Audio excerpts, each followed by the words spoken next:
Kamu lelah merasakan bahwa orang lain melewati batasmu, seolah-olah mereka tidak berbicara, mengalah, memberi, dan masih melanjutkan diabaikan, diremehkan, atau dianiaya.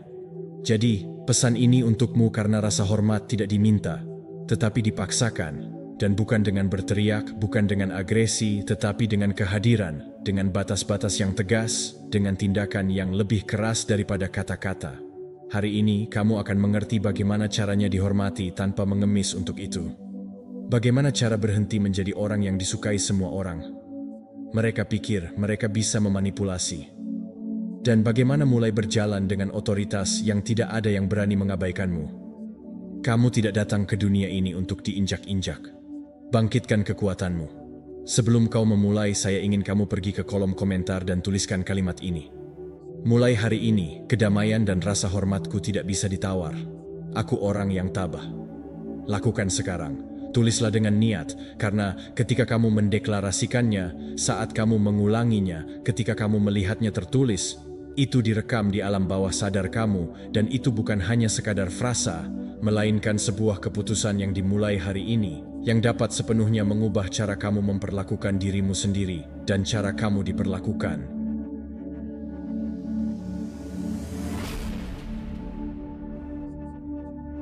Nomor 1. Berhenti menjelaskan dirimu di depan orang yang tidak pantas.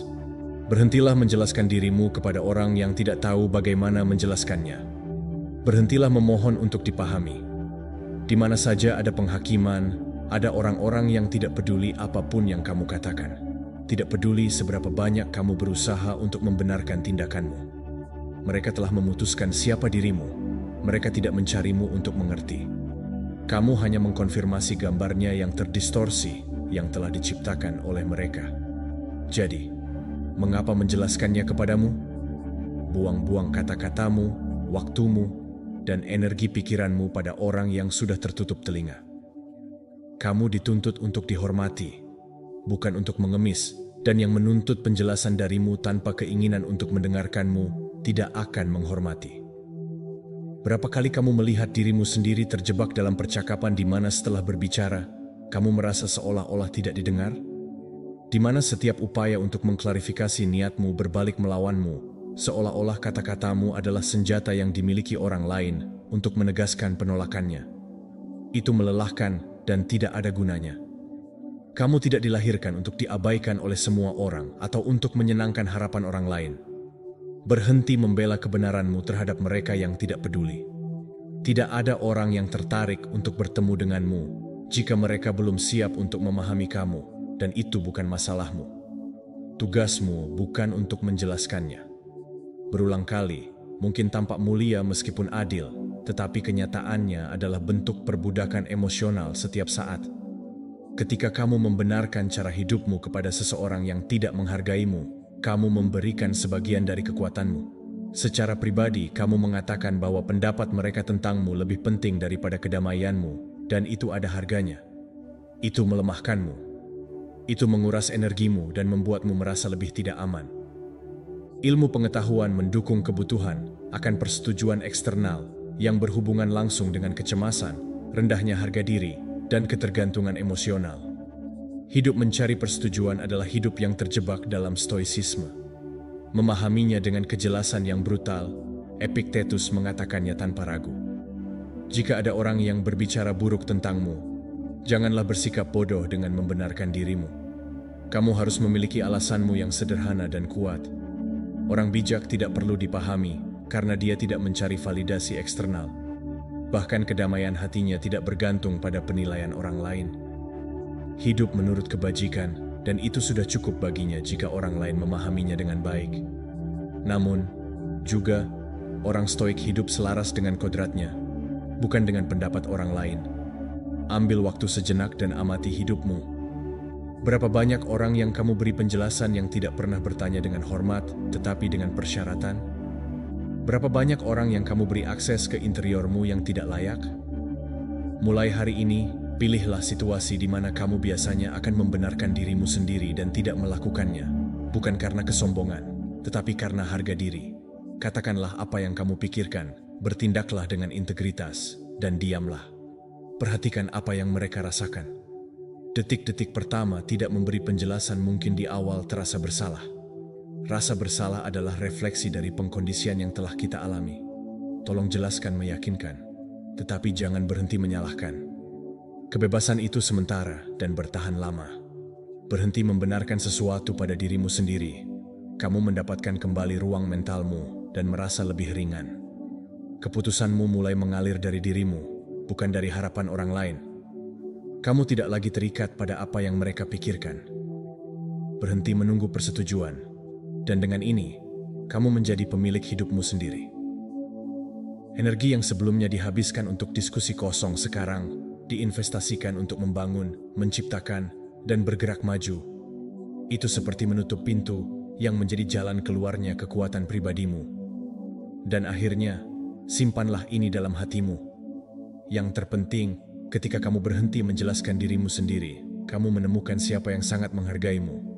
Karena orang-orang yang pantas mendapatkan kehadiranmu tidak membutuhkannya pembenaran panjang. Mereka menghormatimu bahkan ketika mereka tidak sepenuhnya memahami kamu.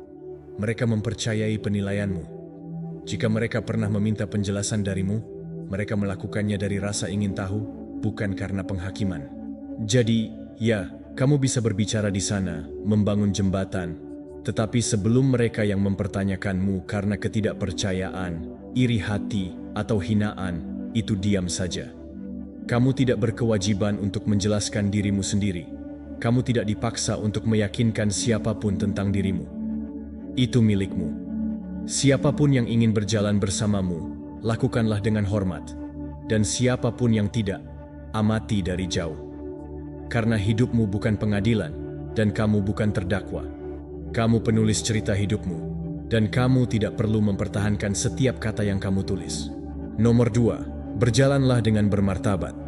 Pergilah, rakyat berjalan yang tidak sopan dengan bermartabat, meskipun itu berarti menjauh.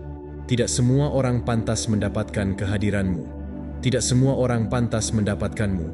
Itu adalah tindakan keberanian untuk mengenali kapan suatu hubungan merupakan ikatan atau bahkan kedekatan yang tidak didasarkan pada rasa hormat. Kamu tidak menyerah. Ketika kamu pergi, kamu sedang memilih dirimu sendiri. Kamu mengatakan pada dirimu sendiri bahwa kamu pantas mendapatkan lebih.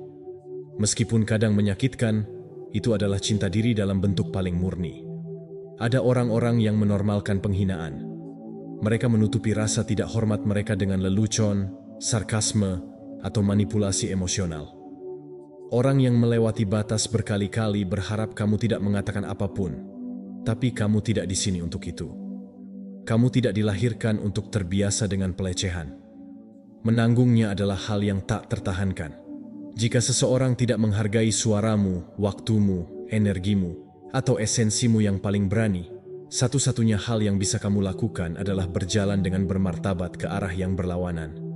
Karena tinggal untuk ketakutan akan kesendirian jauh lebih berbahaya daripada memulai dengan dahi yang tinggi. Kekuatan sejati tidak ada dalam bertahan dengan seseorang yang memberimu remah-remah. Rasa hormat adalah meninggalkan dengan ketabahan ketika kamu tahu kamu pantas mendapatkan lebih. Itu bukan kesombongan, itu bukan arogansi. Ini adalah kejelasan. Artinya, aku tidak akan membagikan hidupku dengan seseorang yang tidak tahu bagaimana menghargai apa yang aku miliki. Aku harus menciptakan ruang di mana kedamaian dapat tumbuh tanpa harus berada di pertahanan konstan. Bergerak menjauh bukan menutup pintu untuk kebencian, tetapi membuka jalur menuju orang dan tempat yang menghormati nilai kamu tanpa kamu perlu melakukannya dengan berteriak. Dan ya, pada awalnya itu bisa terasa sebagai kerugian. Mungkin ada kesalahan bahwa ragu, aku berbisik padamu, dan jika aku melebih-lebihkan, dan jika aku seharusnya menunggu sebentar lagi. Tapi jangan. Kamu seringkali salah mengira kesalahan itu gema dari pengkondisian sosial yang mengajarkan kita untuk bertahan, untuk menabung, untuk tetap tinggal. Bahkan ketika jiwa berteriak bahwa ia tak lagi ada. Kamu tidak dapat lagi mendengarkan gema itu. Dengarkan kedamaianmu. Karena di mana ada kedamaian, di situ ada kebenaran. Di mana ada rasa saling menghormati, di situ ada pertumbuhan. Dan bila tidak ada, yang tersisa hanyalah keausan dan kerusakan. Ilmu pengetahuan juga membenarkan hal itu. Orang-orang yang menjauhi lingkungan beracun mereka hanya memulihkan energi mereka, juga meningkatkan kesejahteraan emosional mereka. Kejernihan mental, kemampuanmu untuk membuat keputusan yang bijak, memutuskan apa yang merugikan, ini bukan tindakan impulsif. Ini adalah tindakan secara sadar dan sangat rasional.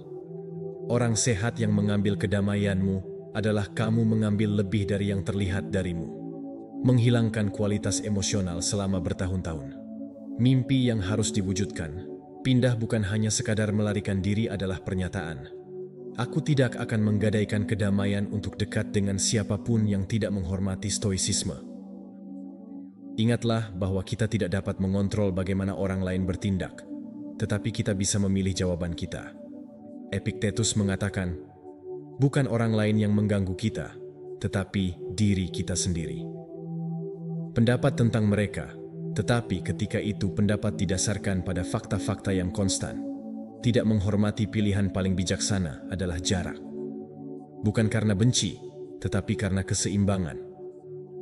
Orang bijak tidak melekat pada apa yang menyakitinya. Tidak mencoba mengubah siapapun yang tidak ingin berubah. Menerima, bersyukur atas pelajaran, dan terus berjalan tanpa dendam, tetapi juga tanpa kembali. Lakukan latihan ini. Pikirkan tentang orang-orang yang terus-menerus mengurangi energimu. Mereka yang mengubah setiap pertemuan menjadi pertarungan. Ketika mereka meninggalkanmu, mereka membuatmu lebih lelah daripada merasa tenang. Bayangkan hidupmu tanpa beban itu. Ruang di mana kamu bisa bernapas tanpa ketegangan. Di mana keaslianmu tidak dihukum. Di mana martabatmu tidak harus dihukum. Terus-menerus mempertahankan ruang itu ada. Dan dimulai pada saat yang tepat di mana kamu memutuskan untuk pergi dengan martabat. Itu tidak selalu mudah, tetapi selalu diperlukan. Karena itu tidak bisa dinegosiasikan. Dan siapa yang tidak bisa memberikan itu kepadamu, tidak bisa tinggal. Biarkan kehadiranmu menjadi sebuah hak istimewa, bukan sebuah kebiasaan bagi mereka yang tidak tahu cara merawatnya. Sebaiknya tetap tinggal untuk mereka yang menambah, yang mengangkat, yang kamu lihatlah dengan mata jiwa. Jauhkan mereka yang tidak tahu bagaimana melakukannya. Pada akhirnya hari ini, kedamaianmu lebih berharga dari tautan apapun. Jaga itu dan lindungi. Nomor 3. Mengetahui kapan harus berbicara dan kapan harus diam. Mengetahui kapan harus berbicara dan kapan harus diam adalah salah satu keterampilan paling kuat yang dapat kamu kembangkan. Ini bukan tentang tetap diam selamanya, atau berbicara terus-menerus mencari perhatian. Ini tentang keseimbangan kesadaran. Pahami bahwa kata-katamu bisa membangun atau menghancurkan, dan terkadang, tindakan kebijaksanaan terbesar adalah menjaga diam. Ada orang yang percaya bahwa mendominasi percakapan adalah sinonim dengan kekuatan. Tapi mereka tidak mengerti bahwa yang sebenarnya, rasa hormat diperoleh dengan mengetahui cara mendengarkan. Ketika kamu menyela, ketika kamu berbicara tanpa jeda, satu-satunya hal yang kamu sampaikan adalah kecemasan dan ego. Tetapi ketika kamu mendengarkan dengan tenang, dengan perhatian, kamu mengirim pesan yang jelas. Saya menghargai apa yang kamu katakan. Saya hadir. Kamu tidak perlu membuktikan apapun. Berapa kali kita telah berada di depan seseorang yang tidak menyelesaikan sebuah ide sementara kita berbicara, dan dia sudah memikirkan apa yang akan dia lakukan untuk menjawab. Itu bukanlah sebuah dialog, melainkan sebuah perang ego. Dan juga, berapa kali kita bertindak seperti ini, mungkin tanpa menyadarinya, karena ingin menjadi benar, karena takut kita lupa apa yang akan kita katakan. Ketidakamanan. Tapi mereka adalah orang-orang yang tahu cara mendengarkan yang memungkinkan orang lain menyelesaikannya. Mereka berhenti sejenak sebelum menjawab dan mendapatkan rasa hormat yang tidak bisa dibeli dengan kata-kata kosong. Karena diam ketika itu sadar memiliki bobot lebih dari apapun berbicara. Belajar diam adalah suatu cara dari kontrol pribadi. Tidak semuanya layak mendapat respon segera. Tidak semuanya membutuhkan pendapatmu. Kadang-kadang, hal paling bijak yang dapat kamu lakukan adalah tetap diam dan mengamati. Dengarkan apa yang dikatakan orang lain. Mereka benar-benar mengatakan bukan hanya dengan kata-kata, tetapi dengan nada mereka, dengan ekspresi mereka, dengan maksud pembicara. Orang yang mendengarkan jauh lebih terbuka, mengerti lebih baik, dan siapa yang mengerti memilih lebih tepat kapan dan bagaimana intervensi. Bukan kelemahan, itu adalah ilmu strategi emosional. Ide ini didukung oleh penelitian komunikasi, hubungan afektif, dan interpersonal, menunjukkan bahwa mereka yang melakukan praktik mendengarkan secara aktif dianggap lebih empati, lebih percaya diri. Mendengarkan dengan penuh rasa hormat meningkatkan ikatan, memperkuat kepercayaan diri, dan mengurangi konflik. Mengapa? Karena kita semua ingin didengarkan. Kita semua ingin merasa diperhatikan, tanpa terburu-buru, tanpa gangguan. Saat kamu melakukannya, kamu memberikan sesuatu yang berharga kepada orang lain. Kehadiran lengkap. Stoicisme juga memberitahu kita tentang hal ini. Kata-kata yang tertua menunjukkan kebijaksanaan untuk tidak terburu-buru. Untuk berbicara atas nama Stoa, setiap kata setiap intervensi harus diukur. Tujuan bukanlah tentang berdiam diri karena takut, tetapi hanya berbicara ketika kata-katamu dapat memperbaiki keheningan. Karena orang bijak tahu bahwa energinya adalah terbatas dan tidak menghabiskannya untuk percakapan yang tidak mengarah kemanapun. Dengarkan, amati, pahami, dan baru kemudian berbicara. Coba ini dalam percakapan kamu berikutnya, hanya mendengarkan. Jangan pikirkan apapun yang akan kamu katakan sementara yang lain sedang berbicara. Lihat orang tersebut terhubung dengan energinya. Jika kamu diganggu, jangan bereaksi dengan marah. Pertahankan ritme. Lanjutkan kalimatmu dengan tenang, seakan-akan kamu tidak dibawa keluar dari keseimbangan. Stabilitas menyalurkan kekuatan. Dan jika kamu melihat seseorang merasa cemas tentang berbicara, beri mereka ruang. Biarkan mereka kosongkan. Nanti, saat waktumu tiba, berbicara dengan jelas tanpa terburu-buru. Kamu akan melihat bagaimana dinamika berubah. Mendengarkan lebih banyak daripada berbicara tidak berarti kamu kurang berarti. Itu berarti kamu telah mencapai level di mana tidak ada yang perlu kamu bicarakan untuk merasa berharga. Itu berarti kamu tahu bahwa kehadiranmu sudah mengatakan banyak hal, bahkan saat kamu tidak mengatakan apa-apa. Ketika kamu memutuskan untuk berbicara, kata-katamu memiliki kekuatan lebih besar, niat lebih berdampak, karena kamu tidak berbicara demi berbicara, tetapi berbicara karena kamu memilih untuk melakukannya, karena ada sesuatu yang benar-benar layak untuk dikatakan. Jadi ingatlah ini, tidak ada yang lebih kuat daripada pikiran yang tenang, telinga yang penuh perhatian, dan lidah yang disiplin. Diamlah ketika kamu seharusnya berbicara, ketika itu perlu, dan melakukannya berdasarkan hati nurani. Jangan memberikan reaksi. Itu penguasaan sejati, karena dia yang menguasai kata-katanya, mendominasi dunianya. Nomor 4. Anggap dirimu serius dan jaga dirimu sendiri. Anggap dirimu serius, karena jika tidak ada orang lain yang akan melakukannya untukmu. Jika kamu tidak menjaga dirimu sendiri, jika kamu tidak menghargai dirimu sendiri, jika kamu tidak menetapkan batasan, tentu saja dunia tidak akan melakukan segalanya. Dimulai dari dirimu. Kamu tidak bisa meminta rasa hormat jika kamu tidak menghargai dirimu sendiri. Jika kamu memperlakukan dirimu sebagai latar belakang, itu terlihat. Itu terlihat di bagaimana kamu berjalan, bagaimana kamu berbicara, bagaimana kamu melihat ke cermin. Dunia memperlakukanmu seperti itu. Kamu memanjakan dirimu sendiri. Jadi sekarang saatnya untuk melepaskannya. Jika kamu mengabaikan dirimu sendiri, saatnya untuk mengambil tindakan. Kontrol, bukan dari kesombongan, tetapi dari martabat. Mulailah memandang dirimu dengan mata orang lain. Bukan seperti seseorang yang sedang mencoba bertahan hidup, tetapi sebagai seseorang yang pantas untuk dihargai. Aku tidak berbicara kepadamu tentang hidup yang baik, juga tidak tentang hal-hal yang dangkal. Aku berbicara kepadamu tentang kebiasaan. Berhenti memberi makan diri sendiri dengan tujuan. Kelilingi dirimu dengan orang-orang yang memberikan kontribusi pada hidupmu, memberimu remah-remah emosi setiap waktu. Pilihlah sesuatu yang membuatmu merasa baik. Kirimkan pesan ke dunia. Aku penting, kesejahteraanku penting, energiku berharga. Dan pesan itu, ketika kamu memegangnya, akan mengubah cara kamu memandang dirimu. Orang lain akan melihatmu dengan cara yang berbeda. Ada energi yang berbeda pada seseorang yang tidak perlu terlalu banyak bicara. Kehadirannya terasa, menyampaikan rasa aman tanpa kesombongan, tanpa mencari validasi, karena ia sudah memvalidasi dirinya sendiri. Orang itu sendiri yang menginspirasi rasa hormat, bukan karena ia menuntutnya dengan kata-kata, tetapi karena ia memancarkannya dengan tindakan.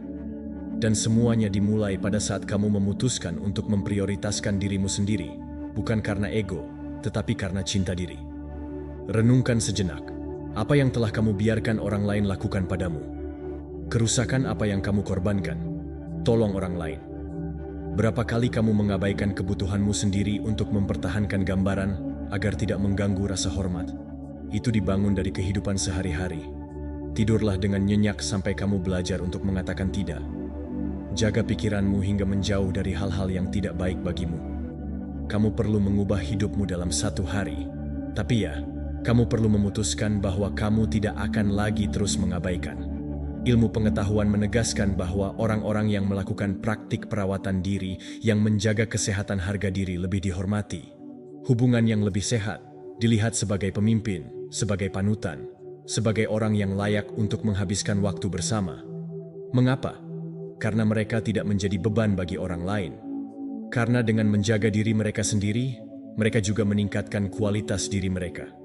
Dan itu terlihat. Bukan karena apa yang mereka katakan, tetapi untuk apa yang mereka sampaikan. Stoicisme juga memberikan kerangka kerja yang jelas. Aurelius menulis bahwa martabat terdiri dari menghargai jiwamu dan bertindaklah sesuai dengan itu. Sifat rasa hormatnya dimulai dari cara kamu hidup dengan dirimu sendiri. Stoik tidak mengabaikan tubuh dan pikirannya, dan karakternya tidak tahu bahwa semuanya saling terhubung. Menjaga diri sendiri bukanlah suatu tindakan yang dangkal, tetapi adalah kewajiban terhadap diri sendiri, dirimu sendiri, dan dengan dunia. Karena ketika kamu baik-baik saja dengan dirimu, kamu bisa baik-baik saja dengan orang lain. Ketika kamu menganggap dirimu serius, kamu bisa menjalani hidup dengan serius. Lakukan latihan. Pikirkan satu hal yang dapat kamu lakukan hari ini untuk dirimu. Sesuatu yang kecil. Makan sesuatu yang menyehatkan. Jalan-jalan. Tidur tanpa telepon di tangan. Berbicara kepadamu dengan hormat. Ambil 5 menit untuk bernapas. Apapun, tetapi itu adalah tindakan yang disengaja. Perawatan diri, dan lakukan dengan ketegasan. Siapa tahu, kamu sedang membangun sesuatu hubungan yang lebih kuat dengan dirimu sendiri. Karena ketika kamu mengubah cara kamu memperlakukan segala sesuatu di sekitarmu, itu mulai berubah. Itu bukan keegoisan, itu keteraturan. Pertama, kamu, agar kamu bisa memberi nanti dari kelimpahan, bukan dari kekurangan. Semakin kamu menghargai dirimu sendiri, semakin alami hal itu jadinya. Menarik hubungan yang menghormati kamu. Ini bukan tentang menyenangkan orang lain, ini tentang menginspirasi. Dan kamu hanya mencapainya ketika kamu sendiri yang memutuskan bahwa kamu layak mendapatkannya lebih baik. Perhatikan dirimu sendiri dengan baik, bicaralah pada dirimu sendiri dengan baik. Jaga dirimu, karena dalam tindakan sehari-hari yang sederhana itu, kamu sedang membangun rasa hormat yang paling penting dari semuanya, yaitu yang kamu miliki untuk dirimu sendiri. Nomor 5. Berjalanlah seolah kamu adalah pemilik ruangan. Berjalanlah seolah kamu adalah pemilik ruangan, bukan karena kamu pikir kamu lebih baik dari orang lain, tetapi karena kamu tahu kamu pantas berada di sana. Kehadiranmu memulai banyak hal sebelum kamu mengatakan sepatah kata pun. Masuklah dengan langkah tegas, kepala tegak, bahu terbuka. Kamu tidak perlu berbicara keras atau menarik perhatian pada dirimu sendiri. Cara kamu bergerak sudah mengatakan semuanya. Apa yang kamu butuhkan? Aku di sini, aku hadir, dan aku punya nilai. Dengan cara ini, kamu memperkenalkan dirimu pada dunia dan memberitahu dunia bagaimana memperlakukanmu. Jika kamu datang meminta izin dengan tubuhmu, itulah yang akan kamu terima. Rasa hormat setengah bersyarat. Jangan berpura-pura. Keamanan kosong adalah untuk mewujudkan kebenaran bahwa kamu masih hidup, bahwa kamu memiliki sesuatu untuk dilakukan, berkontribusi. Kehadiranmu begitu sah seperti orang lain. Ketika kamu mempercayainya, orang lain merasakannya. Karena kepercayaan tidak berteriak, kepercayaan itu dihembuskan. Ada di dalam cara kamu berjalan, di bagaimana kamu menempati ruangmu, dalam cara kamu menahan pandangan tanpa menantang, tetapi sedikit menundukkan kepala. Tubuhmu memiliki memori, dan setiap kali kamu memutuskan untuk berjalan dengan tekad, kamu memprogram ulang memori tersebut. Ingatlah siapa dirimu. Jangan biarkan keraguan tercermin dari postur tubuhmu. Jangan membungkuk, jangan mundur, jangan minta maaf. Setiap langkah yang kamu ambil, dunia tidak butuh versi kecil dirimu yang berjalan, seolah-olah kamu adalah pemilik ruangan itu. Sebuah tindakan penghormatan tidak hanya terhadap dirimu, tetapi juga terhadap ruang yang kamu huni. Adalah menyadari bahwa kehadiranmu memiliki bobot, bahwa ide-ide kamu penting, bahwa kamu memiliki hak untuk berada di tempat orang lain berada. Mereka tidak akan selalu mengingat apa yang kamu katakan, tetapi mereka akan mengingat bagaimana kamu membuat mereka merasakan. Dan banyak hal itu berasal dari energi yang kamu gunakan untuk memasuki. Ilmu pengetahuan mendukung studi dalam psikologi perilaku menunjukkan bahwa postur kekuatan memiliki dampak nyata pada bagaimana orang melihatmu, dan yang lebih penting lagi, bagaimana kamu merasakannya dengan dirimu sendiri. Ini bukan hanya sekedar masalah penampilan, tetapi adalah masalah kimia. Mengadopsi postur yang aman, berjalan dengan mantap, dan melihat ke atas, semua ini secara langsung mempengaruhi tingkat stres dalam persepsi diri kamu. Dan dengan cara pikiranmu menafsirkannya, situasi yang bisa diyakinkan oleh tubuhmu, pikiranmu bahwa kamu bisa melakukan ini. Meskipun saya tidak berbicara langsung tentang posisi fisik, ya, itu berbicara tentang membawa martabat sebagai perisai. Epictetus mengatakan bahwa kita harus berjalan seolah-olah selalu ada saksi, bukan karena takut, tetapi untuk integritas. Orang bijak bergerak dengan kesadaran yang bertujuan. Tidak menyeret, tidak bersembunyi, tidak mencari persetujuan. Menampilkan diri kepada dunia dengan dahi yang tinggi, karena dia tahu bahwa nilainya tidak bergantung pada pandangan orang lain. Jadi ketika kamu berjalan seolah-olah kamu adalah pemilik ruangan tersebut, kamu tidak berpura-pura. Kamu bisa mempraktikkan kehormatan hidup dengan kehadiran. Cobalah lain kali kamu memasuki suatu tempat. Bernapaslah dalam-dalam sebelum melewati pintu. Ingatlah bahwa kamu tidak perlu membuktikan apapun. Jadilah dirimu sendiri di sana, dengan sengaja meluruskan punggungmu. Berjalanlah perlahan tetapi pasti. Lihatlah lingkungan sekitarmu bukan sebagai seseorang yang mencari persetujuan, tetapi sebagai seseorang yang menghargai ruang. Rasakan kakimu menginjak tanah, rasakan tubuhmu tegak. Itu milikmu. Kehadiran itulah yang orang ingat, seseorang yang tidak menghapus itu, tidak diminimalisir. Itu hanya dengan keamanan yang tenang. Dan semakin banyak kamu mempraktikkan ini, semakin alami hal ini akan menjadi. Ini bukan kesombongan, tetapi hati nurani. Itu adalah rasa hormat diri. Kamu adalah untuk memahami bahwa kamu layak untuk menduduki suatu tempat tanpa harus membenarkan segalanya. Waktu adalah mempercayai nilaimu, bahkan ketika tidak ada orang lain yang bertepuk tangan. Ketika kamu memperlakukan dirimu dengan ketegasan itu, dunia menyadari bahwa kamu tidak perlu meminta rasa hormat. Kamu akan memberinya inspirasi. Jadi, jangan lupakan bahasa tubuh yang diucapkan sebelum kata-katamu. Langkahmu adalah tatapanmu yang tegas, bahwa kehadiranmu mengatakan, "Aku menganggap diriku serius."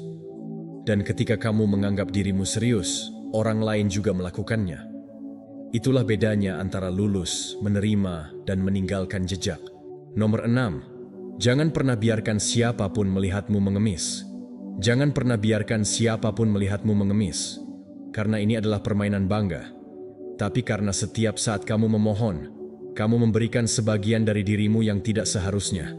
Menegosiasikan harga dirimu, cinta, rasa hormat, perhatian. Aku tidak tahu. Jangan mengemis jika kamu harus meminta kepada mereka. Jika tidak, kamu tidak menerimanya. Kamu membeli dengan harga dari nilai pribadi, dan tidak ada ikatan itu cukup berharga bagimu untuk mengosongkan dirimu sendiri di dalam mencoba mendapatkan remah-remah. Permohonan tidak lahir dari paksaan, ia lahir dari keputusasaan. Itu adalah cerminan jiwa yang telah melupakan kekuatannya sendiri, yang dia yakini bahwa tanpa persetujuan pihak lain, dia tidak memiliki identitas, dan itu tidak benar. Kamu tidak kurang karena seseorang tidak menghargai dirimu. Kamu tidak kehilangan nilai karena orang lain tidak tahu cara melihatnya. Masalahnya bukan karena mereka menolakmu, tetapi karena kamu mulai percaya bahwa penolakan menentukan siapa dirimu. Meskipun itu menyakitkan, bahkan jika kamu memiliki hati dan jiwa yang hancur, lelah, jangan berlutut untuk sesuatu yang seharusnya saling menguntungkan. Jika tidak, itu dilahirkan secara bebas dari yang lain. Kamu tidak menginginkan martabatnya. Catat di saat sulit ketika semua yang ada dalam dirimu ingin bersikeras untuk menelepon, menjelaskan, meyakinkan. Tapi kamu memilih diam, bukan karena kamu tidak peduli, tetapi karena kamu lebih peduli pada dirimu sendiri. Karena kamu mengerti bahwa jika kamu harus mengemis, tetaplah itu bukan tempatmu. Dan, ya, diam itu menyakitkan, tetapi menyembuhkan. Memohon bisa tampak seperti kelegaan sementara, tetapi kemudian datanglah rasa bersalah, malu, dan kekosongan. Dengan berdiri teguh, kamu meninggalkan dirimu dengan sesuatu agar harga dirimu tidak hancur. Lihatlah sekelilingmu. Kamu mengamati orang-orang yang benar-benar menginspirasi rasa hormat. Mereka bukanlah orang yang berteriak paling keras atau orang yang selalu berusaha menyenangkan orang lain. Mereka adalah orang-orang yang tahu siapa mereka dan bertindak dari kepastian itu. Ketika seseorang melihatmu mengemis, mereka tidak melihat cintamu, tetapi kebutuhanmu. Ketika kebutuhan itu tidak didukung dengan mencintai diri sendiri, itu menjadi hal yang menjijikkan. Mereka yang tidak memiliki kedewasaan untuk menghargai dirimu sendiri secara setara, jangan menempatkan dirimu pada posisi itu. Jika seseorang tidak tahu berapa nilai dirimu, kehadiranmu layak mendapatkan ketidakhadiranmu. Ilmu pengetahuan membuktikannya. Orang-orang yang percaya diri dengan nilai pribadi mereka, yang menjaga martabatnya, terlihat semakin kuat, semakin menarik, dan semakin dapat diandalkan. Bukan karena mereka sempurna, tetapi karena mereka tidak perlu membuktikan nilai mereka setiap saat. Mereka tidak mengemis, mereka tidak mengejar, mereka tidak diturunkan, dan energi itu dirasakan.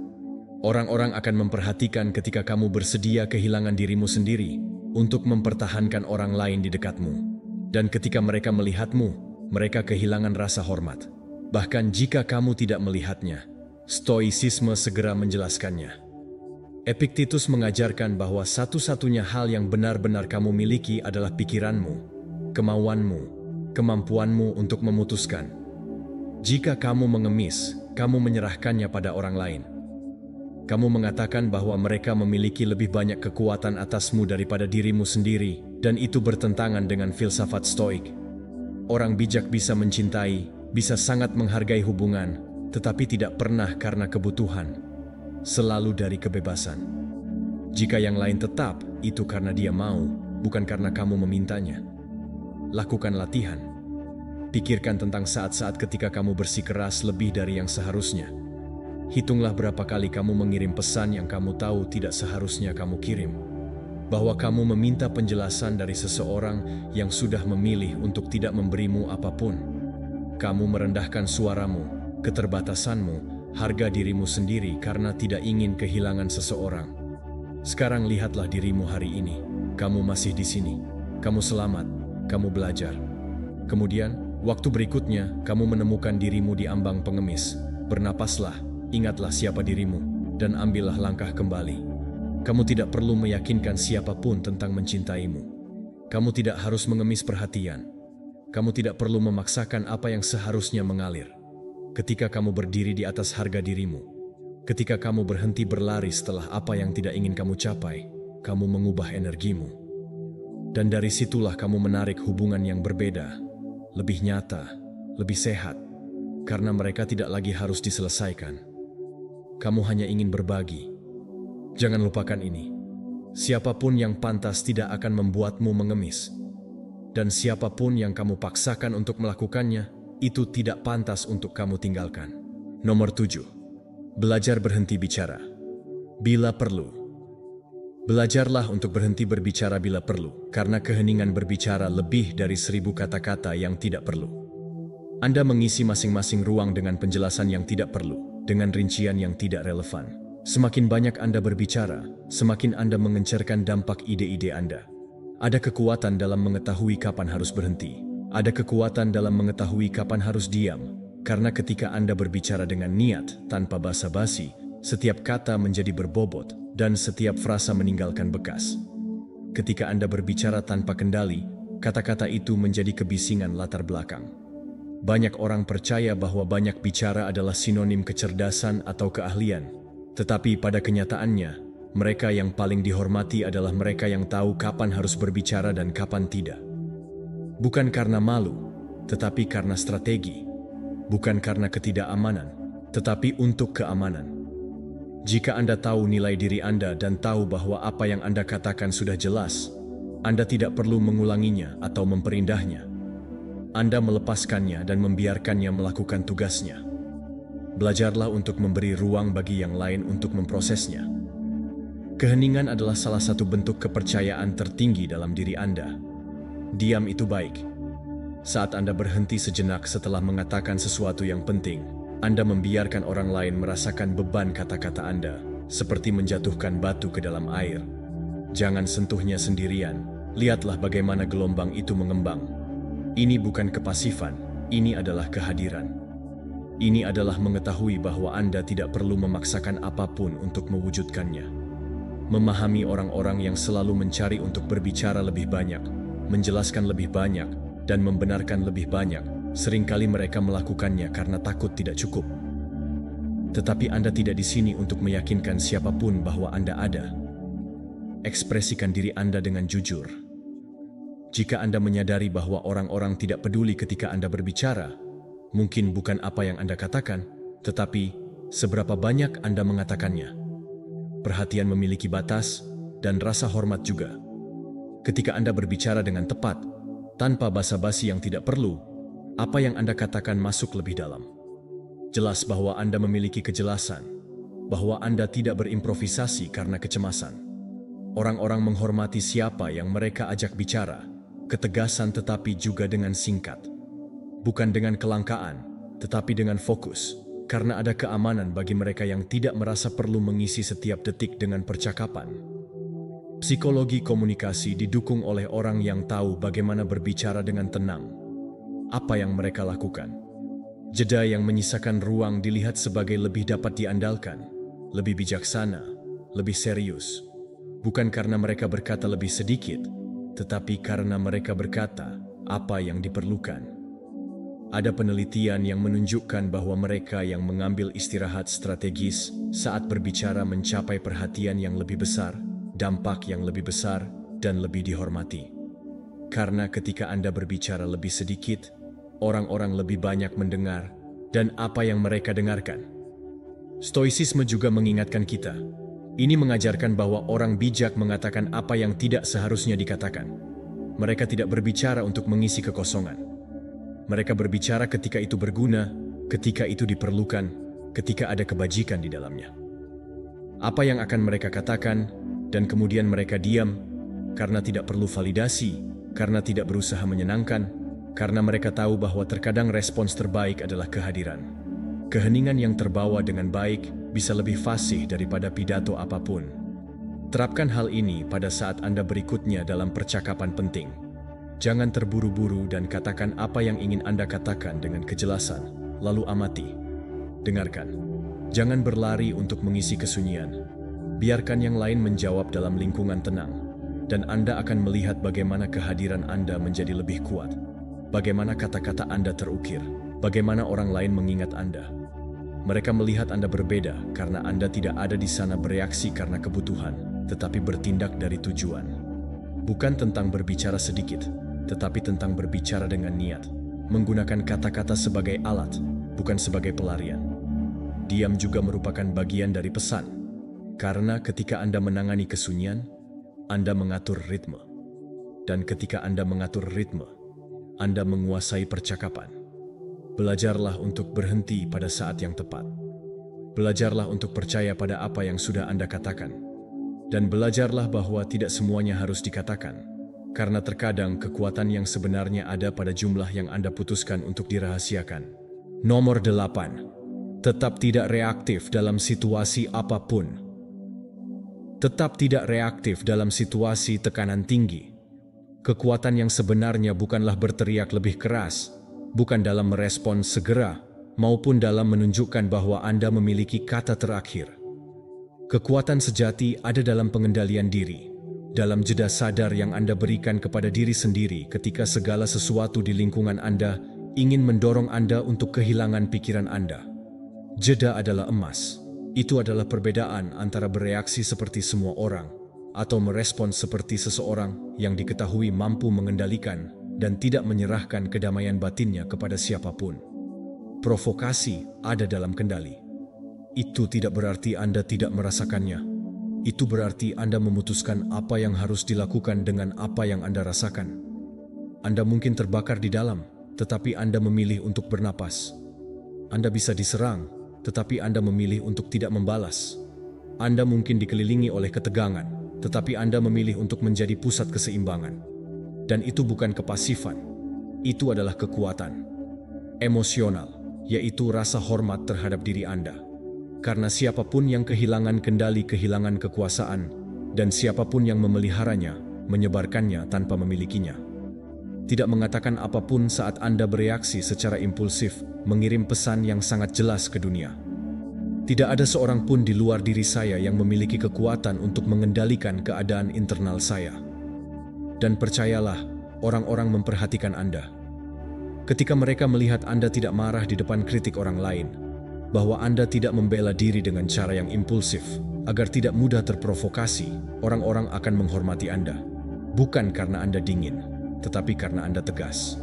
Karena Anda tidak bermain dalam permainan emosional yang sama seperti yang lain. Karena Anda mampu melihat melampaui saat ini dan bertindak dari tujuan, bukan dari emosi. Orang-orang terbiasa dengan fakta bahwa ketika Anda menekan, yang lain bereaksi, tetapi Anda tidak. Anda memilih untuk bernapas sebelum berbicara. Anda memilih untuk tetap diam sebelum Anda meledak. Anda memilih untuk mengerti sebelum menjawab. Dan bukan karena kelemahan, melainkan karena Anda tahu bahwa setiap kata, setiap gerakan, setiap reaksi adalah investasi. Dan Anda tidak bersedia untuk menginvestasikan energi Anda pada hal-hal yang tidak berharga. Sungguh disayangkan bahwa begitulah cara rasa hormat dibangun. Stabilitas dengan kesederhanaan, dengan ilmu pengendalian diri. Orang yang tahu cara untuk tetap tenang dalam situasi yang menegangkan, terlihat lebih dapat diandalkan, lebih mampu, lebih terhormat, karena mereka tidak bertindak berdasarkan dorongan, tetapi dari kejelasan. Perilaku tidak reaktif adalah strategis, dan itu menciptakan suasana energi yang berbeda di sekitarnya. Keamanan yang dapat dirasakan orang lain bahkan tanpa mengetahui alasannya. Hasil dari bekerja di satu tempat, bahkan jika dia sudah berlatih untuk tidak jatuh, adalah ketabahan. Marcus Aurelius mengangkat kebajikan dan menulis, "Balas dendam terbaik adalah tidak menjadi seperti musuhmu." Ini bukan tentang balas dendam, ini tentang ketahanan. Orang yang tabah bahkan dalam badai, menjaga kemudi tetap kokoh, tidak mengizinkan emosi saat ini mengalihkan mereka dari hakikatnya. Karena mereka mengetahui bahwa tidak ada sesuatu yang eksternal berhak memiliki otoritas lebih atas jiwa mereka daripada diri mereka sendiri. Jangan merendahkan diri Anda ke tingkat keadaan. Pusat ada di dalam, bukan di luar. Lakukan percobaan lain kali Anda didorong. Tolak balik saat Anda diprovokasi. Lihat, bernapas, ambil langkah mental kembali sebelum bertindak. Dan dari situ, tenanglah. Pilih jawaban Anda. Mungkin Anda bilang sesuatu, mungkin tidak. Mungkin Anda tinggal di tempat, mungkin Anda pergi. Tetapi biarkan itu menjadi keputusan Anda, bukan reaksi otomatis. Dan Anda akan melihat bagaimana lingkungan berubah saat orang-orang mulai melihat Anda berbeda dari diri Anda sendiri. Dampak energi tanpa perlu memaksakan diri, itu adalah kehadiran nyata. Bukan dari orang yang berteriak, tetapi dari orang yang mengendalikan api batinnya. Bukan dari orang yang bereaksi, tetapi dari orang yang memilih. Karena setiap kali Anda memilih untuk tidak bereaksi, Anda memilih kekuatan Anda. Anda mengutamakan kedamaian Anda. Anda menjelaskan bahwa Anda tidak dalam belas kasihan. Tidak ada seorang pun yang memainkan permainan impulsifnya. Anda memainkan permainan Anda. Pengendalian diri, rasa hormat terhadap kecerdasan emosional. Dan dari sanalah hidup lebih menghargai Anda daripada orang lain. Mereka lebih menghormati Anda karena Anda menghormati diri Anda sendiri. Nomor 9, penggunaan humor untuk melucuti lawan Anda. Penggunaan humor untuk melucuti senjata lawan Anda adalah seni. Ini bukan tentang bertindak seperti badut atau menghindari konflik dengan tawa kosong. Ini tentang kecerdasan emosional untuk mengubah situasi tegang menjadi peluang untuk menunjukkan kontrol, kecerdikan, dan kepercayaan diri. Ketika seseorang mengomentari Anda dengan tujuan menyakiti atau merugikan Anda, terlihat seburuk mungkin bereaksi dengan marah atau menutup diri. Tetapi jika pada saat itu Anda memberikan jawaban dengan humor, sesuatu berubah. Bukan hanya melucuti senjata lawan, tetapi juga mengambil kendali situasi tanpa perlu meningkatkannya. Saya tahu kapan mereka menyerang Anda. Naluri memberitahu Anda untuk membela diri dengan intensitas yang sama. Tetapi jika Anda mampu mengambil energi itu dan mengubahnya menjadi lelucon, ironi, atau komentar cepat yang membuat orang lain tertawa tanpa menempatkan diri Anda dalam posisi tunduk atau pasif, maka Anda sudah menang. Bukan karena tepuk tangan, tetapi karena Anda menunjukkan bahwa Anda tidak bergantung pada konflik untuk memvalidasi diri Anda. Anda menunjukkan kepada diri Anda bahwa Anda tidak menganggap diri Anda cukup serius sehingga lelucon menghancurkan Anda. Bayangkan ini, seseorang mengolok-olok Anda atau melemparkan sesuatu kepada Anda. Jangan langsung membela diri atau menganggapnya sebagai lelucon. Tunggu hingga Anda menjadi defensif. Tetapi Anda tersenyum dan berkata, "Terima kasih telah memperhatikan. Saya sudah berlatih ini di depan cermin sebelumnya." Ketika Anda tertawa terlebih dahulu, Anda menghilangkan kekuatan dari serangan itu. Menertawakan diri sendiri akan melucuti senjatanya. Dan jika Anda juga meminta orang lain melakukan hal yang sama, keseimbangan emosional mengubah Anda. Anda tetap sebagai seseorang yang menguasai situasi, seperti seseorang yang baru saja mencoba memprovokasi dan gagal. Psikologi mendukung bahwa humor yang merujuk pada diri sendiri memungkinkan Anda bercanda tentang diri Anda sendiri dengan elegan dan tanpa kehilangan rasa hormat.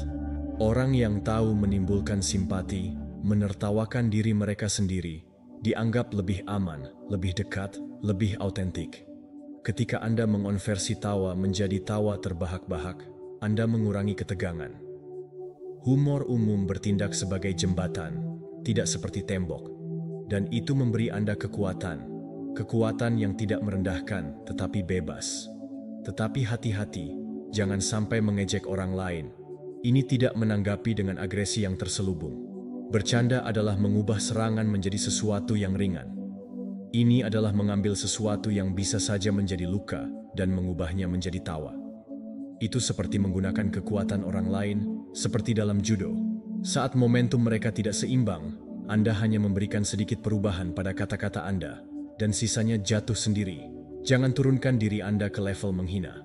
Anda bangkit di atasnya. Ini adalah stoicisme dengan senyuman. Epictetus tidak menyadari hal ini. Dia berkata, tanda orang bijak tidak menyia-nyiakan dirinya. Kaum Stoa sendiri menganggapnya terlalu serius, memahami bahwa ego itu rapuh ketika terlalu membesar. Tetapi ketika Anda tahu cara tertawa, Anda menunjukkan bahwa Anda memiliki ego hanya untuk maju, bukan untuk mengeksploitasi. Stoik tidak mengizinkan ejekan terjadi. Mereka mengubah pengamatan menjadi pemahaman. Dan jika Anda bisa menjawab dengan tenang atau bahkan dengan humor, lakukanlah. Dia melakukan itu karena nilainya tidak tergantung pada apa yang dikatakan orang lain, tetapi pada apa yang dia tahu. Cobalah lain kali seseorang mengatakan sesuatu kepada Anda dengan nada ganda. Jangan menjadi defensif, jangan lari untuk membela diri seolah-olah Anda berada di bawah serangan. Ambil setengah detik, tersenyum, dan merespons dengan sesuatu yang tidak terduga. Sesuatu yang menunjukkan bahwa hal itu tidak mempengaruhi Anda sama sekali. Anda dapat bermain dengan contoh yang Anda miliki. Itulah sebabnya saya dibayar untuk menjadi diri saya sendiri, bukan untuk menjadi sempurna. Lanjutkan dengan hal Anda. Anda akan terkejut betapa mengubah lingkungan seperti yang dilihat orang lain dengan rasa hormat, bahkan kekaguman, karena Anda menunjukkan kontrol tanpa kekerasan dan ketegasan tanpa kekakuan. Pada akhirnya, orang yang mendominasi humor mendominasi ketegangan, dan bukan dari ego. Mereka melakukannya dari kecerdasan, dari ketenangan. Mereka tahu bahwa sebuah lelucon tidak akan mendefinisikan mereka dari sudut pandang orang lain. Kepercayaan seseorang yang tidak perlu membuktikannya tidak ada, karena mereka sudah berdamai dengan diri mereka sendiri. Jadi, ya, tertawalah ketika perlu, tidak bersembunyi, tetapi bersinar tanpa bertarung. Karena di dunia yang meledak, untuk semua orang yang tahu cara tertawa, mereka menang tanpa pertarungan. Nomor 10. Jangan ambil tanggung jawab tentang apa yang orang lain rasakan atau pikirkan. Anda bertanggung jawab atas apa yang mereka rasakan atau pikirkan. Itu bukan beban Anda, itu bukan tugas Anda, dan itu pun bukan jalan Anda. Orang adalah pemilik dunia internalnya, dan jika Anda menghabiskan hidup Anda mencoba untuk mengendalikan bagaimana masing-masing perasaan terhadap Anda akan benar-benar tersesat. Tidak peduli seberapa keras Anda mencoba, Anda tidak akan pernah dapat menjamin bahwa orang lain baik-baik saja dengan Anda. Karena apa yang mereka pikirkan atau rasakan tidak selalu ada hubungannya dengan Anda. Kadang-kadang itu ada hubungannya dengan luka mereka, harapan, kekosongan mereka. Menjadi empati tidak berarti menyerap beban orang lain. Itu berarti membawa apa yang tidak Anda miliki. Anda bisa berada di sana. Anda bisa mendengarkan. Anda bisa mendukung. Tetapi ada garis yang tidak boleh Anda lewati. Ubah hidup Anda menjadi medan perang emosional yang bahkan bukan milik Anda. Menjadi penyelamat untuk semua orang. Karena saat Anda mencoba menyelamatkan dunia, Anda meninggalkan diri sendiri di belakang, dan sama sekali tidak ada seorang pun yang pantas untuk Anda. Anda hancur sehingga mereka merasa ada orang yang membuat Anda merasa utuh, merasa bersalah karena tidak mengatasi emosinya. Mereka melemparkan kalimat-kalimat kepada Anda. Bagaimana kamu membuatku merasa? Atau, jika kamu berubah, aku akan lebih baik. Tetapi kenyataannya adalah, itu manipulasi yang disamarkan sebagai kebutuhan. Tidak ada seorang pun yang memiliki kekuatan untuk mengendalikan emosi Anda jika Anda tidak mengizinkannya. Dan Anda juga tidak punya kewajiban untuk mendukung secara emosional kepada mereka yang menolak untuk mengambil alih kendali diri mereka sendiri. Bukan ketangguhan. Ini adalah cinta diri. Ini adalah kejelasan. Ini adalah mengetahui bahwa membantu bukan berarti meniadakan diri Anda. Jika setiap kali seseorang menjadi marah, Anda mengubah perilaku penghindaran konflik Anda memberikan kedamaian Anda. Jika setiap kali Anda merasa buruk, Anda merasakannya dan harus memperbaikinya, Anda kehilangan pusat Anda, dan hidup seperti ini membuat Anda lelah. Itu melelahkan. Itu membuat Anda merasa kecil, karena Anda tidak pernah bisa melakukan segala sesuatu dengan baik untuk semua orang. Seseorang akan selalu melakukan kesalahan. Seseorang akan selalu merasa tidak puas. Dan jika Anda mengukur nilai Anda berdasarkan apa yang orang lain rasakan terhadap Anda berada di penjara tak terlihat. Psikologi menunjukkan bahwa orang-orang yang memiliki otonomi emosional, yang memahami di mana emosi mereka berakhir dan di mana orang lain mulai, adalah yang membangun hubungan yang lebih sehat. Mereka adalah yang menerima lebih banyak rasa hormat, karena mereka tidak kabur untuk menyenangkan, karena mereka tidak tersedia secara emosional untuk siapapun sepanjang waktu tanpa batas. Mereka punya batasan, mereka punya kejelasan, dan itulah yang membuat mereka kuat, stabil, dan dihormati. Stoicisme memiliki visi yang sangat jelas mengenai hal ini. Epictetus mengajarkan bahwa tidak ada yang bertanggung jawab atas persepsi orang lain. Itu hanya milik kita sendiri, tindakan, dan penilaian. Jika Anda hidup mencoba menyesuaikan perilaku Anda dengan mengendalikan persepsi orang lain, Anda bertindak karena takut, bukan karena kebajikan. Dia bertindak dengan integritas dan membiarkan orang lain berpikir apa yang mereka inginkan, karena dia tahu bahwa penilaian orang lain tidak mempengaruhi dirinya. Dan karena dia tidak mengorbankan ketenangannya untuk mencoba mengendalikan apa yang tidak ada di tangan Anda. Berhentilah sejenak dan pikirkan berapa kali Anda merasa bersalah untuk sesuatu yang orang lain putuskan untuk dirasakan. Berapa kali Anda bertanya pada diri sendiri, penjelasan internal untuk emosi yang bahkan bukan milik Anda. Sekarang lupakan saja. Anda tidak bertanggung jawab atas kekacauan emosional orang lain. Anda bukan terapis bagi orang lain. Dunia Anda bukan penyangga rasa sakit. Anda bisa hadir, tetapi dari luar pusat Anda. Mungkin penuh kasih sayang tetapi tanpa melupakan diri Anda sendiri. Anda bisa mencintai, tetapi tanpa membiarkan cinta menjadi pengorbanan. Mulailah menetapkan batasan.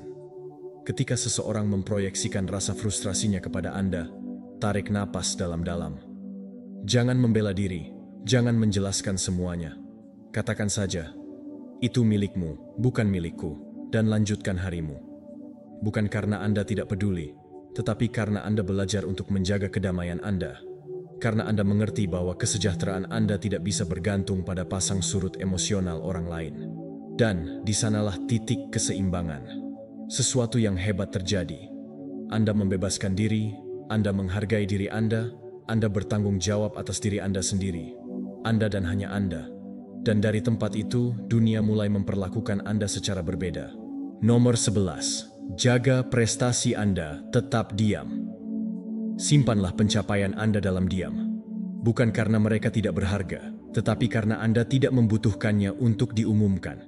Kita hidup di zaman di mana segala sesuatu diperlihatkan, segala sesuatu diceritakan, segala sesuatu dibagi. Tetapi rasa hormat yang sebenarnya tidak menang dengan berbicara, tetapi menang dengan melakukan. Terus-menerus mengatakan, apa yang telah dicapai adalah mencari validasi. Orang yang bertindak diam-diam dan membiarkan hasilnya berbicara sendiri membangun reputasi yang solid tanpa perlu tepuk tangan. Ketika Anda terlalu banyak bicara tentang apa yang Anda miliki, tak terhindarkan, dua hal akan muncul. Kecurigaan pada mereka yang ragu dan rasa iri pada mereka yang belum berprestasi. Tidak ada apa-apa. Ketika Anda tetap fokus tanpa membanggakan, tanpa perlu pengenalan, sesuatu dalam diri Anda menguat. Karena Anda belajar menikmatinya. Anda belajar dari proses, bukan dari persetujuan. Bekerja dengan energi ke dalam, bukan keluar. Dan ketika saatnya tiba, ketika buahnya muncul, hasilnya sangat jelas sehingga tidak ada yang bisa diabaikan. Maka hormati. Ia datang sendiri, senyap, tegas, dan nyata. Mereka yang terlalu membanggakan prestasinya menunjukkan kekurangan. Karena siapapun yang kenyang di dalam diri mereka tidak perlu berteriak. Anda punya kedamaian, memiliki fokus, dan terutama memiliki kepastian bahwa nilainya tidak terletak pada apa yang orang lain pikirkan tentang Anda, tetapi pada apa yang Anda bangun setiap hari. Berbicara kurang tentang kemenangan Anda tidak berarti bersembunyi. Itu berarti Anda tahu bahwa kekuatan sebenarnya terletak pada dampaknya, bukan pada pengumuman. Bahwa pekerjaan Anda berbicara untuk Anda, agar orang-orang melihatnya, merasakannya, dan menghormatinya, tanpa Anda harus menjelaskannya. Semua hal yang tidak perlu Anda publikasikan. Jangan menghitung setiap kemenangan atau mencari persetujuan dengan setiap langkah. Karena sementara yang lain sibuk menunjukkan dunia apa yang mereka lakukan, Anda sibuk melakukannya. Dan perbedaannya terlihat jelas. Catatan dalam konsistensi dicatat dalam hasilnya. Terlihat dari cara mereka melihat Anda ketika mereka menemukan apa yang telah Anda capai tanpa Anda mengatakannya sebelumnya. Momen itu sangat kuat, karena mereka mengerti bahwa Anda tidak bermain, bahwa Anda tidak butuh hiasan, agar kesunyian Anda tidak terjadi. Kepasifan adalah sebuah strategi dalam sains. Dia juga mendukungnya dalam penelitian tentang persepsi sosial dan kepemimpinan. Telah terbukti bahwa orang yang menanganinya dengan kerendahan hati yang tidak berlebihan, yang tidak terus-menerus mencari validasi eksternal, menghasilkan lebih banyak rasa hormat karena mereka dianggap autentik. Orang-orang yang fokus tidak membutuhkan melebih-lebihkan atau meyakinkan siapapun. Kerendahan hati bukanlah kelemahan, tetapi kekuatan. Dikelola dengan baik adalah kepercayaan. Dan di dunia yang bising, siapa yang bekerja dalam diam menjadi magnet. Stoicisme telah mengajarkannya selama berabad-abad. Seneca mengatakan bahwa kebajikan harus mencari tepuk tangan untuk perbuatannya, bukan untuk perbuatannya. Kata-kata orang Stoik tidak hidup untuk mengagumi. Kehidupan yang utuh tidak bergantung pada pandangan orang lain. Kepuasan tidak ada di pengakuan publik, tetapi dalam keunggulan pribadi. Anda tidak perlu memberitahunya ke dunia tempat Anda tumbuh. Lakukanlah dalam diam dan biarkan waktu berbicara untuk Anda. Latih ini lain kali Anda mendapatkan sesuatu yang penting. Tetaplah diam, nikmatilah dengan diri Anda sendiri. Perhatikan bagaimana rasanya mencapai sesuatu dan tidak membagikannya segera. simpan momen itu sebagai harta pribadi, dan teruslah berlanjut, terus bekerja, terus membangun, teruslah bergerak maju. Ketika saatnya tiba, hasilnya akan berbicara lebih keras daripada pidato apapun. Dan ketika seseorang bertanya bagaimana Anda melakukannya, tersenyumlah saja. Karena kepuasan yang asli tidak terletak pada menceritakannya, tetapi pada mengetahui bahwa Anda melakukannya tanpa harus berteriak. Semakin banyak Anda berbicara, semakin banyak Anda terekspos. Semakin banyak Anda menahan diri, semakin banyak kekuatan yang Anda kumpulkan. Semakin banyak yang tidak Anda butuhkan untuk membuktikan apapun kepada siapapun. Jika Anda berkomitmen pada jalan Anda, dengan visi Anda, dengan prinsip Anda setiap hari, Anda menabur sesuatu yang cepat atau lambat akan menghasilkan buah. Dan ketika itu terjadi, akan terlihat jelas. Bukan karena Anda mengumumkannya, tetapi karena Anda membangun dalam keheningan dan tanpa suara. Tanpa perlu persetujuan, rasa hormat yang paling tulus adalah rasa hormat yang terjadi ketika apa yang Anda lakukan berbicara lebih banyak daripada kata-kata Anda. Nomor 12. Jangan bersikap baik terlalu sering. Jangan selalu bersikap baik. Ketika Anda bersikap baik bukan karena keinginan, tetapi karena takut, Anda berkhianat. Bersikap baik bukanlah masalah. Masalahnya adalah ketika Anda menggunakan kebaikan sebagai topeng, saat Anda sebenarnya tidak ingin melakukannya. Menyerah karena rutinitas. Ketika Anda menjadi orang baik yang semua orang cari, karena mereka tahu Anda tidak akan pernah menolak. Ketika Anda tidak memiliki batas, saat itulah mereka berhenti menghormati Anda. Karena siapa yang selalu ada, yang selalu tersenyum meskipun tidak ingin, yang tidak pernah mengatakan tidak, berakhir menjadi tidak terlihat, berguna, tetapi tidak dihargai. Anda tidak datang ke kehidupan ini untuk menyenangkan semua orang. Anda tidak ada di sini untuk itu. Mereka memuji Anda karena kepatuhan Anda. Kebaikan sejati lahir dari rasa hormat, dari kebutuhan. Dan itu berarti bahwa kadang-kadang Anda akan mengatakan tidak. Kadang-kadang Anda akan mengecewakan seseorang, dan itu tidak apa-apa. Karena setiap kali Anda memprioritaskan diri sendiri, Anda menegaskan kembali diri Anda. Setiap kali Anda memilih untuk bersikap tegas, meskipun tampaknya kasar, Anda mengirimkan pesan yang jelas. Saya menghargai diri saya sendiri, dan saya berharap demikian. Ini bukan tentang bersikap kasar. Ini tentang menjadi nyata. Orang-orang yang berbicara dengan tenang tetapi tegas, itu menghasilkan lebih banyak rasa hormat daripada yang hidup dengan mengatakan ya untuk segalanya. Ada kekuatan dalam ketegasan, martabat dalam tidak menyerah setiap saat. Bersikap baik bukan berarti lemah, tetapi kemampuan Anda lahir dari rasa takut. Cepat atau lambat, itu berubah menjadi kebencian. Anda mulai menyadari bahwa Anda memberi lebih dari yang Anda terima. Anda menerima bahwa Anda bertahan lebih dari yang Anda tanggung. Anda harus tahu bahwa Anda lelah tersenyum ketika di dalam diri Anda lelah, dan segalanya itu agar tidak mengganggu orang lain, sementara Anda terganggu.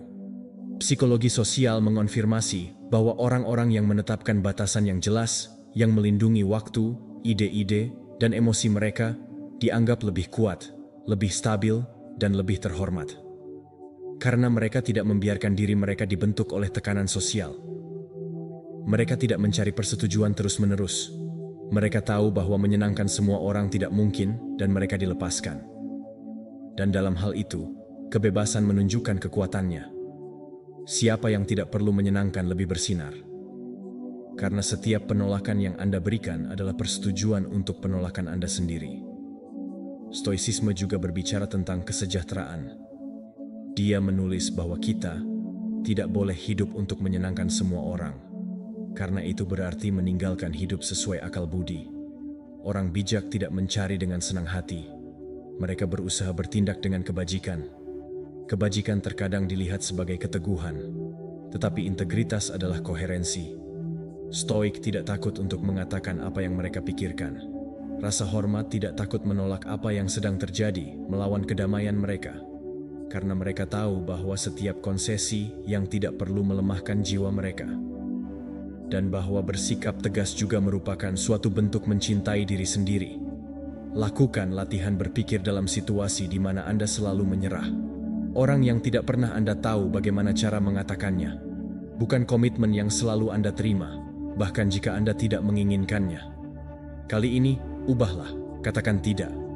Lakukan dengan hormat, tanpa menjelaskan terlalu banyak. Cukup katakan, tidak kali ini, saya tidak bisa, atau saya tidak nyaman dengan hal itu. Tidak perlu agresif, cukup jelas, amati apa yang terjadi.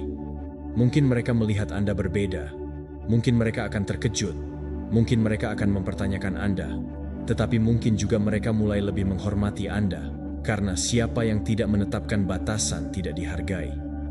Dan siapa yang tidak dihargai akhirnya digunakan. Anda tidak di sini untuk itu. Anda di sini untuk hidup dari pusat Anda, dari kebenaran Anda, dari kekuatan Anda. Apa maksud dari pernyataan ini? Ya dan tidak. Bersikap baik kepada semua orang setiap saat adalah bentuk halus dari sabotase diri. Cara untuk mematikan keaslian Anda agar orang lain tidak kesal. Tetapi bagaimana dengan Anda? Anda tidak keberatan mengkhianati diri sendiri agar bisa diterima.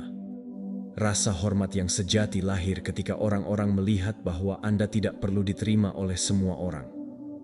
Bahwa nilai Anda tidak bernegosiasi. Bahwa Anda bisa bersikap baik, tetapi juga tegas. Bahwa Anda bisa memberi, tetapi Anda juga tahu bagaimana cara menghentikannya. Bersedia menjadi diri Anda sendiri, bahkan jika itu berarti mengecewakan orang lain. Karena Anda lebih suka menjadi nyata daripada menjadi versi diri Anda yang sudah dijinakkan. Ketika Anda memahami hal ini, Anda berhenti bersikap baik seperti biasa dan mulai menjadi seseorang yang tidak mungkin diabaikan. Nomor 13, bagikan kekurangan Anda tanpa rasa malu.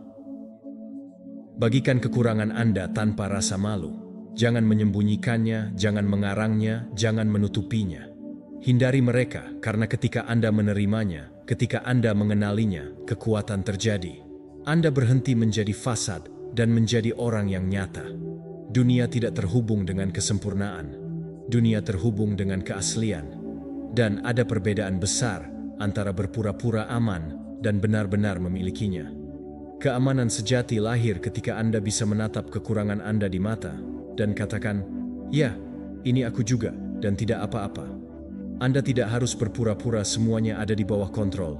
Anda tidak perlu berpura-pura tidak melakukannya. Anda membuat kesalahan dan itu tidak diragukan lagi. Anda tidak gagal, karena pada kenyataannya, posisi itu hanya membuat Anda berjauhan, membuat Anda tak terjangkau, kedinginan buatan. Tetapi ketika Anda berani dengan tenang mengatakan, "Saya tidak pandai dalam hal ini. Di sini saya salah," bukan hanya Anda menunjukkan keberanian, tetapi Anda menghasilkan sesuatu yang langka, kepercayaan diri. Karena mereka yang tidak bersembunyi, mereka tidak memanipulasi. Dan mereka yang tidak memanipulasi lebih dihormati. Dengan cara itu, Anda berhasil. Jika Anda berbicara tentang kekurangan Anda dengan seseorang, tersenyum, bahkan dengan humor, itu bukan kelemahan. Itu adalah kecerdasan emosional. Itu memberitahu orang lain, "Saya tidak perlu bersembunyi agar Anda menerimaku, karena saya sudah menerima diriku sendiri. Saya lebih dulu." Meskipun mungkin tampak sederhana, ini adalah sebuah revolusi di dunia yang penuh dengan penampakan. Dia yang tampak seperti manusia. Dia yang menertawakan kesalahannya adalah orang yang menonjol sebelum orang lain melakukannya. Nonaktifkan penghakiman, dan dia yang tidak meminta maaf atas ketidaksempurnaan memproyeksikan sebuah kekuatan. Fenomena ini tidak memerlukan penjelasan. Ada namanya, yaitu efek pratfall. Penelitian menunjukkan bahwa orang-orang yang membuat kesalahan kecil dan secara terbuka mengakui bahwa mereka menghasilkan lebih banyak simpati dan rasa hormat. Karena mereka tidak lagi bertemu satu sama lain dengan penampakan figur-figur yang jauh. Orang-orang dekat menjadi mudah diakses, nyata, bisa dimengerti. Seperti Anda akan menunjukkan ketidaksempurnaan Anda, izin bagi orang lain untuk tidak sempurna juga, dan itu membangun koneksi. Hal ini tidak dicapai dengan citra yang sempurna. Tetapi untuk itu, Anda perlu melepaskan rasa malu, suara hati yang memberitahu Anda bahwa jika Anda menunjukkan kerentanan, mereka akan menolak Anda. Anda tidak perlu mengendalikan persepsi orang lain. Kebenarannya adalah bahwa tidak ada seorang pun yang menghormati mereka yang hidup bersembunyi di balik topeng.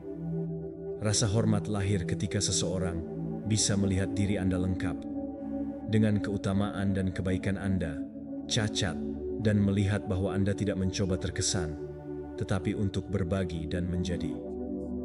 Stoicisme memahami hal ini berabad-abad yang lalu.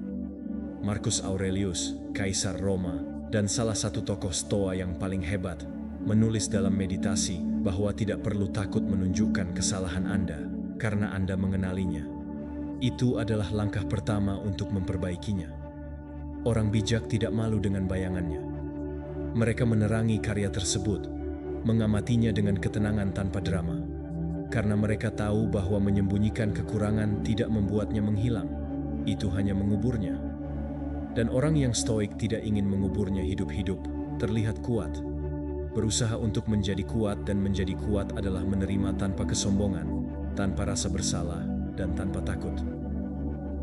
Lakukan latihan berpikir pada sesuatu yang selalu Anda coba sembunyikan. Ketidaksempurnaan dan kelemahan adalah sifat Anda yang tidak sesuai dengan apa yang Anda pikirkan seharusnya Anda menjadi. Kali ini, alih-alih menutupinya, ceritakan dengan ringan. Santai saja. Katakan seperti seseorang yang berbagi anekdot, bukan seperti seseorang yang mengaku. Saya buruk dalam mengingat nama, tetapi saya berusaha keras. Terkadang saya menciptakan nama panggilan sampai saya ingat. Perhatikan reaksi. Hampir selalu jawabannya adalah senyum, pengakuan serupa, koneksi. Dan seiring waktu, Anda akan menyadari bahwa Anda semakin jarang bersembunyi, bahwa berbicara tentang kekurangan Anda tidaklah melemahkan, tetapi membebaskan Anda. Bahwa orang-orang tidak menghormati Anda kurang, tetapi menghormati Anda lebih, karena Anda menunjukkan sesuatu yang banyak orang tidak berani tunjukkan. Anda menerima diri Anda sama seperti Anda. Dan saat Anda melakukannya, Anda mengundang orang lain untuk melakukan hal yang sama. Yang terakhir yang ditampilkan lengkap adalah yang paling menginspirasi.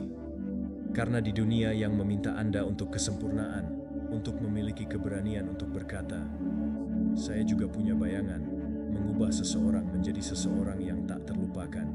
Nomor 14. Menggunakan kontak visual secara strategis. Menggunakan kontak mata secara strategis adalah tentang menatap mata dengan penuh kesadaran.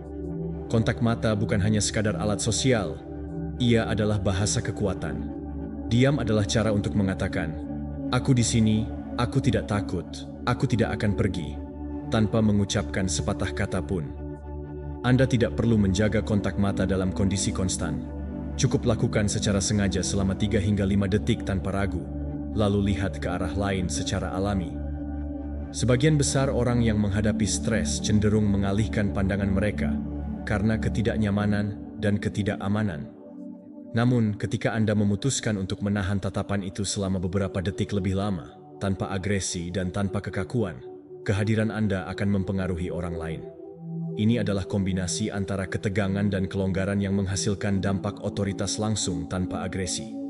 Pikirkan tentang seseorang seperti Alfie Solomons. Dia tidak berteriak, tidak berlari, dan tidak menunjukkan putus asa. Dia hanya menatap Anda dengan intens.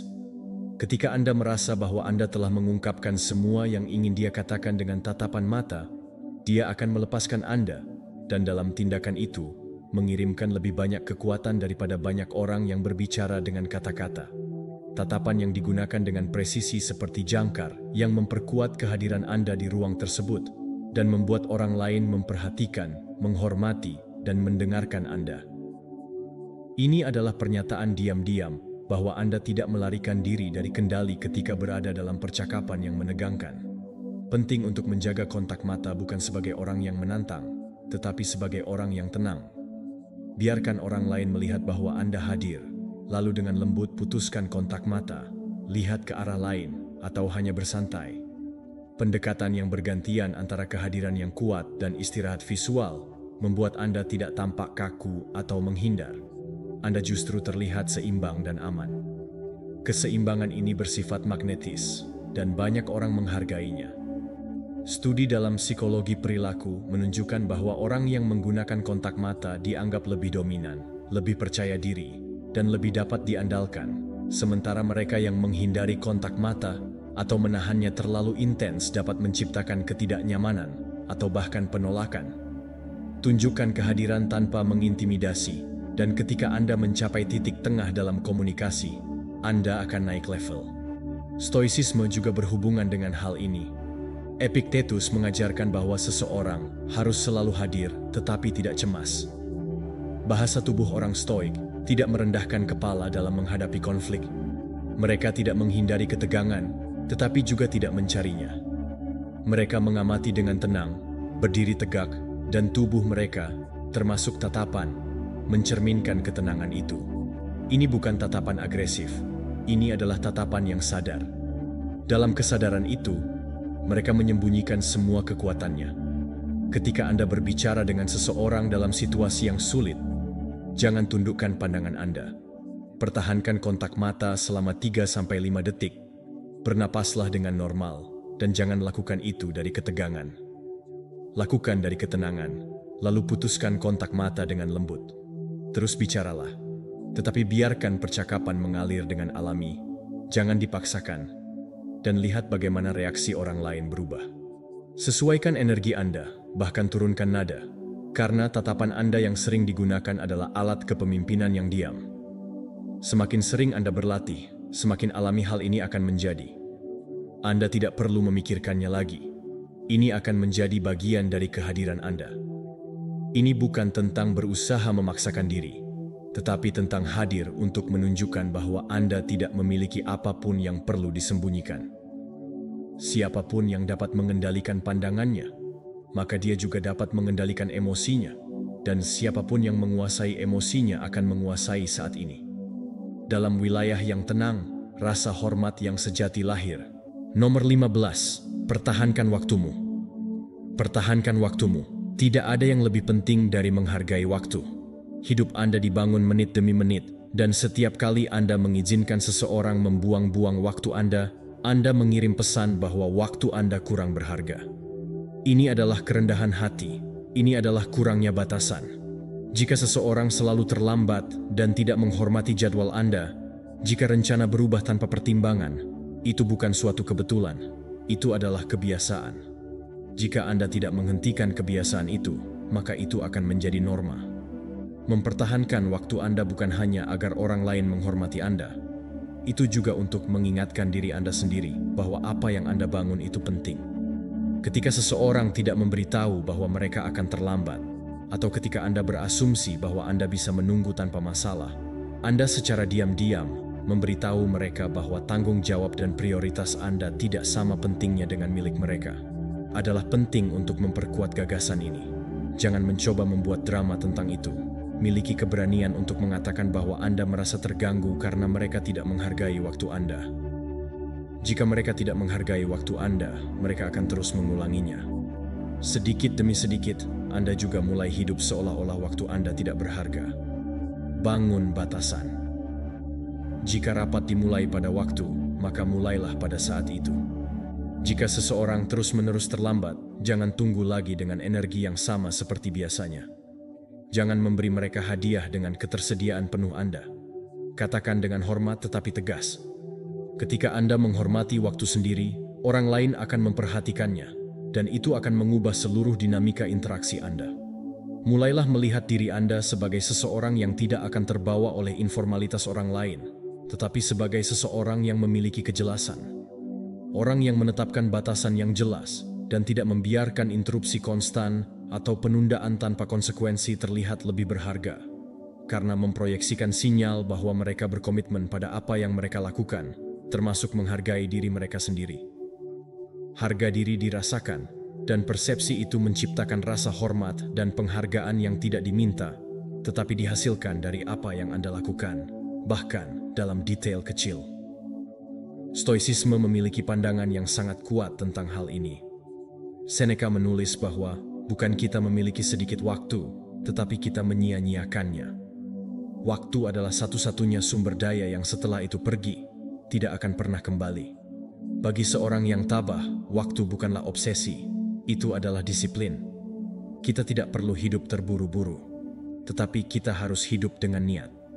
Setiap menit yang terbuang sia-sia dalam penantian yang tidak produktif adalah 1 menit kurang dalam kehidupan nyata, dan tidak ada seorang pun yang akan mengembalikannya kepada Anda. Lakukan latihan ini. Jika ada orang yang datang terlambat tanpa pemberitahuan, sampaikan dengan jelas bahwa Anda menghargai waktu Anda dan Anda telah mengatur diri Anda untuk ini. Anda tidak menyerang. Anda sedang mendidik dan menandai batasan. Seiring waktu, Anda akan melihat orang mulai berpikir 2 kali sebelum bermain-main dengan jadwal Anda, karena mereka tahu bahwa Anda menganggapnya serius. Perhatikan bagaimana Anda memperlakukan diri sendiri. Apakah Anda tepat waktu untuk diri sendiri? Apakah Anda memenuhi keinginan dan jadwal Anda? Jika Anda tidak menghormati waktu Anda tidak bisa meminta dunia untuk melakukannya. Menghormati disiplin pribadi adalah langkah pertama. Jika Anda bilang Anda akan bekerja pada jam 8, maka bekerjalah pada jam 8. Jika Anda mengatakan Anda akan beristirahat pada waktu tertentu, patuhi itu. Lakukan itu bukan hanya untuk orang lain, tetapi untuk diri Anda sendiri. Rasa hormat terhadap diri Anda dimulai dari detail-detail kecil. Dari sana, rasa hormat itu diproyeksikan ke segala hal lainnya. Melindungi waktu Anda adalah mempertahankan hidup Anda, bukan dengan kekerasan, tetapi dengan tujuan. Bukan dengan kemarahan, tetapi dengan kesadaran. Setiap menit yang Anda sia-siakan dalam hal-hal yang tidak Anda pilih secara sadar adalah waktu yang hilang, dan Anda tidak ada di sini untuk menyia-nyiakannya. Tujuan Anda di sini adalah membangun sesuatu yang kokoh, dan itu hanya bisa dicapai ketika Anda memahami bahwa waktu Anda berharga. Perlakukan waktu Anda seperti itu, dan ketika Anda melakukannya, orang lain juga akan melakukannya. Belajarlah untuk melakukannya. Jika Anda sudah sampai pada intinya, tunjukkan bahwa Anda berkomitmen untuk hidup dengan rasa hormat. Tidak semua orang memiliki keberanian untuk melihat ke dalam dan memutuskan untuk menghormati diri sendiri. Berhentilah membiarkan hal-hal buruk terjadi dan mulailah hidup dengan bermartabat.